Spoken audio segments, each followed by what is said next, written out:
Iqra kitab bako kafa binapsika al yauma alaika hasbi. Bacalah kitab yang kekal yang berada di dalam diri kalian sendiri. Apa itu yang kekal yang ada di dalam diri kita sendiri? Tidak lain dan tidak bukan adalah hidup yang menghidupi jiwa dan raga kita selama sehari semalam full non-stop. Apa itu hidup dan kehidupan? Hidup adalah sang pencipta kehidupan atau yang menciptakan kehidupan. Bagi siapapun dan apapun itu di dunia ini, kehidupan ini bermula dari segumpal daging yang tersebut jantung. Di dalam jantunglah 5 elemen sang kuasa berada. Di sana terdapat sir atau keinginan untuk menghasilkan sebuah penciptaan sejak awal. Nur atau sinar atau cahaya dari keinginan itu kemudian menyebar luas ke seluruh organ vital hingga menembus tubuh dan kemudian bertemu lalu menyatu atau manunggal dengan keinginan sang alam semesta dan membawa semua itu pada penciptaan 3 alam, 3 kualitas dan 3 dimensi dari ciptaannya, yaitu otak atau pikiran, hati atau batin, kelamin atau syahwat, yang secara religi disebut-sebut sebagai Baitul Makmur, Baitul Muharram, dan Baitul Muqaddas atau Maqdis, yang juga secara spiritual disebut-sebut sebagai titik hotspot cakra otak, titik hotspot cakra jantung, dan titik hotspot cakra kelamin. Inilah yang dimaksud awal mula kejadian sebelum penciptaan, yaitu sang hidup. Artinya, semua makhluk tanpa terkecuali tercipta di otak sang kuasa, lahir di hati sang kuasa, dan sempurna di kelamin sang kuasa. Inilah yang dimaksud kehidupan yang diciptakan oleh hidup. Tidak ada satupun makhluk yang berada di luar otak sang kuasa, hati sang kuasa, kelamin sang kuasa. Siapa itu yang kuasa? Loh, masih kurang paham dong? Kan barusan saya sampaikan. Oke, saya ulang ya. Hidup adalah sang pencipta kehidupan atau yang menciptakan kehidupan bagi siapapun dan apapun itu di dunia ini. Kehidupan ini bermula dari segumpal daging yang tersebut jantung. Di dalam jantunglah 5 elemen sang kuasa berada. Di sana terdapat sir atau keinginan untuk menghasilkan sebuah penciptaan sejak awal. Nur atau sinar atau cahaya Dari keinginan itu, kemudian menyebar luas ke seluruh organ vital hingga menembus tubuh dan kemudian bertemu serta menyatu atau manunggal dengan keinginan sang kuasa alam semesta, lalu membawa semua itu pada penciptaan 3 alam, 3 kualitas, dan 3 dimensi dari ciptaannya, yaitu otak atau pikiran, hati atau batin, kelamin atau syahwat, yang secara religi disebut-sebut sebagai Baitul Makmur, Baitul Muharram, dan Baitul Muqaddas atau Maqdis, yang juga secara spiritual disebut-sebut sebagai titik hotspot cakra otak, titik hotspot cakra jantung, dan titik hotspot cakra kelamin.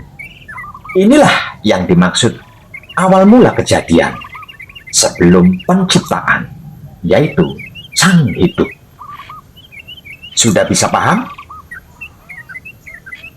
Belum, Pak Beb? Oke.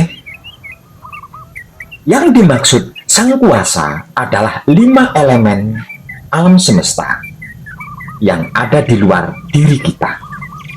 Sedangkan yang dimaksud sang pencipta adalah 5 ruh hidup yang ada di dalam diri kita.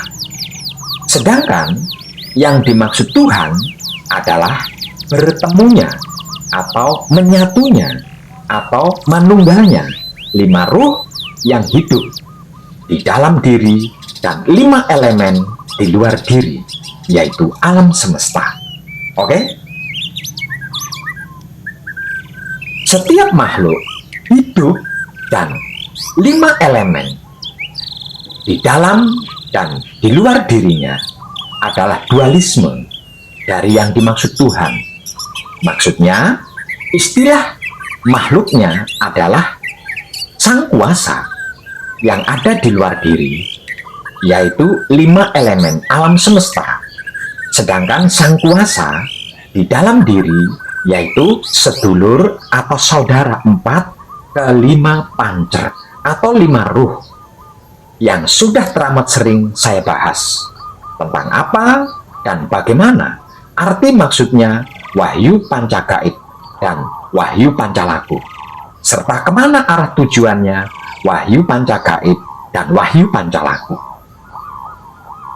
Singkat simpelnya, sang kuasa adalah alam semesta, sedangkan sang pencipta adalah hidup, yang jikalau bertemu dan manunggal disebut-sebut sebagai Tuhan dengan berbagai nama sebutannya, yang menciptakan kehidupan bagi apapun dan siapapun, bermula dari yang ada di dalam diri dan di luar diri bertemu, lalu manunggal jadi satu, kemudian lahirlah kehidupan. Inilah yang dimaksud penciptaan. Kesimpulannya, dualisme Tuhan, satu yang ada di dalam dan satunya yang ada di luar diri, inilah yang menciptakan kehidupan bagi seluruh alam semesta seisinya. Kalau otak manusia bisa mengerti ini, hati manusia paham ini, kelamin manusia tahu ini, maka dia tidak akan pernah buruk sangka atau berpikir jelek terhadap apapun, menilai, menghakimi, sirik, iri, dengki, cemburu, buli, dendam, benci, dan fitnah pada siapapun serta apapun. Dia bergerak dan bergerak pada kebijaksanaannya tanpa adanya ego, pamrih, dan arogan. Inilah inti dari kehidupan. Lah, kalau kematian, apa itu mati? Karena egonya cinta, pamrihnya kasih, dan arogannya sayang, manusia terhubung dengan manusia yang lain, bahkan dengan selain manusia. Maka inilah yang menjadi ikatan. Karena keterikatan ini, manusia menganggap tubuhnya hidup, sementara kehancuran tubuhnya dianggap kematian atau mati. Namun, seluruh isinya alam semesta tercipta di otak Sang Kuasa, lahir di hati Sang Kuasa, dan sempurna di kelamin Sang Kuasa. Dan hanya di dan dengan otak, hati, kelamin Sang Kuasa sendiri saja itu akan berakhir. Seperti dua orang petualang yang sedang bepergian menggunakan jalan yang sama, bisa berjalan bersama untuk beberapa waktu lamanya. Namun kemudian mereka akan terpisah. Pada saat itulah mereka akan merasakan bahwa orang lain tersebut telah bertemu dengan yang dimaksud kematian. Namun kenyataannya kedua petualang itu sedang di jalan yang sama. Begitu juga apa yang kita sebut dengan kematian adalah jarak belaka yang memisahkan di antara kedua manusia itu sendiri. Selama dunia masih ada, tidak ada manusia yang benar-benar bisa bertahan. Lalu, bagaimana seseorang bisa bertemu kematian? Artinya, Raja para yaksa, maksudnya Sang Kuasa adalah alam semesta, dan alam semesta adalah kehidupan. Kematian hanya ilusi belaka. Hanya ilusi. Sang Kuasa di dalam adalah 5 ruh. Sang Kuasa di luar adalah 5 elemen atau 5 dat atau 5 unsur alam semesta.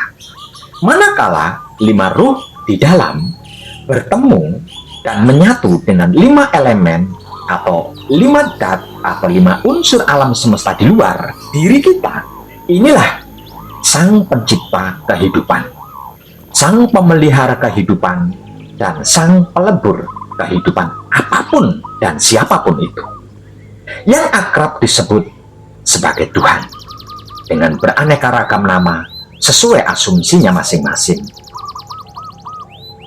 Ini bukan bagian tubuh, bukan harta atau ilmu yang bisa dipelajari, bisa dicari, dan bisa dimiliki. Keberadaannya di dalam tubuh bukan sebagai milikmu, atau milikku, atau milik kita, melainkan amanahnya, titipannya, bukan untuk mengenali dunia, melainkan mengingat asal-usul sangkan paraning dumadinya kehidupan. Dengan kesadaran cinta kasih sayang, bukan ego berkedok cinta, bukan pamrih bertopeng kasih, dan bukan dengan arogan berbusana sayang. Inilah sejatinya manusia hidup, yang disebut-sebut sebagai makhluk paling sempurna dibanding makhluk-makhluk lainnya. Tidak lain dan tidak bukan adalah Sang Kuasa yang menguasai penciptaan, pemeliharaan, dan peleburan. Dia yang di dalam tidak pernah pergi kemanapun. Dia yang di luar tidak pernah berlalu dari hela dan hembusan napas. Bahkan saat kita tidak menyadari, dia tetap ada menjaga kita di dalam dan menyelimuti kita di luar. Dengan yang demikian ini, jika jasad atau tubuhmu bertanya, "Wahai yang tinggal di dalam ragaku, kenapa kau diam saat aku letih? Mengapa kau tidak tampak saat dunia menindihku? Maka seketika itu pula yang ada di dalam menjawab pertanyaan ragamu. Aku tidak pernah pergi, wahai sahabat badanku. Aku hanya menepi, menunggu kau hening dari riuhnya dunia. Kalau ragamu instruksi, namun aku yang berjalan, aku yang menanggung rasa, aku yang jatuh bangun di jalan ini. Kau di mana saat air mataku tidak terbendung? Yang ada di dalam akan langsung menjawab, air matamu adalah bicaraku yang tidak bersuara. Kesakitanmu adalah ketukan pintu bagi hatimu untuk otak dan kelaminmu. Aku tidak di luar langkahmu. Aku adalah langkah yang mengarahkanmu kepadaku yang di luar. Kalau ragamu protes, apakah aku ini hanya sebatas wadah? Adakah makna dari keberadaanku ini? Dan yang ada di dalam akan menjawab seketika itu juga, kau adalah ladangku. Untuk mengenalku yang di luar, tanpamu aku tidak bisa menyaksikan aku yang di luar. Kau bukan hanya wadah, kau adalah kitab suci sejati ada makna. Tempat namaku yang di luar ditulis. Jikalau ragamu mengeluh, mengapa aku rapuh dan fana, sedangkan engkau abadi? Yang ada di dalam pun langsung menjawab spontanitas. Karena tugasmu bukan bertahan selamanya. Tugasmu adalah mengantarkan aku sampai pintunya untuk bertemu dan manunggal dengan aku yang di luar. Kalau ragamu klarifikasi, jika suatu hari aku kembali ke tanah, apa yang akan terjadi pada kita? Aku akan manunggal membawa catatan dari sejarah perjalanan kita. Jika kau lurus dalam letihmu dan jujur dalam patrap samadimu, kita akan bertemu kembali di dalam aku dan Dia yang menciptakan seluruh kehidupan.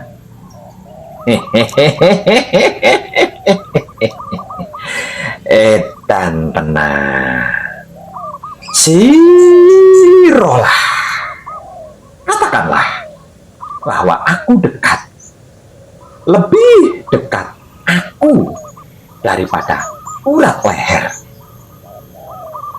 Aku meliputi segala sesuatu. Aku bersamamu dimanapun kamu berada dan menghadap. Hidup ada sebelum ada rontal.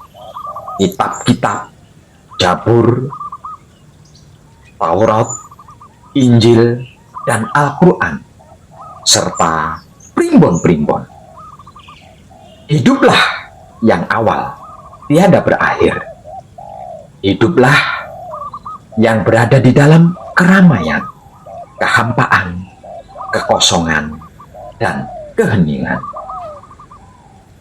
Tutup saja semua kitabmu, hentikan segala pertanyaanmu, dan sudahi seluruh pencarian.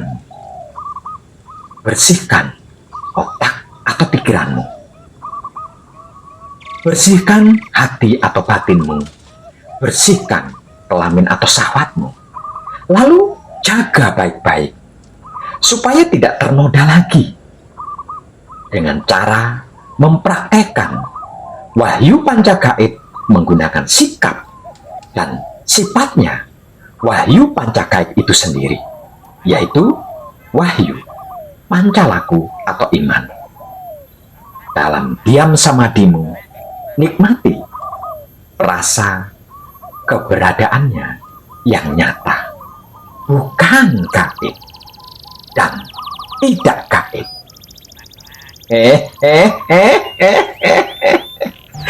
Edan tenang. Saya Wong Edan Bagu mengucapkan selamat rahayu dan terima kasih.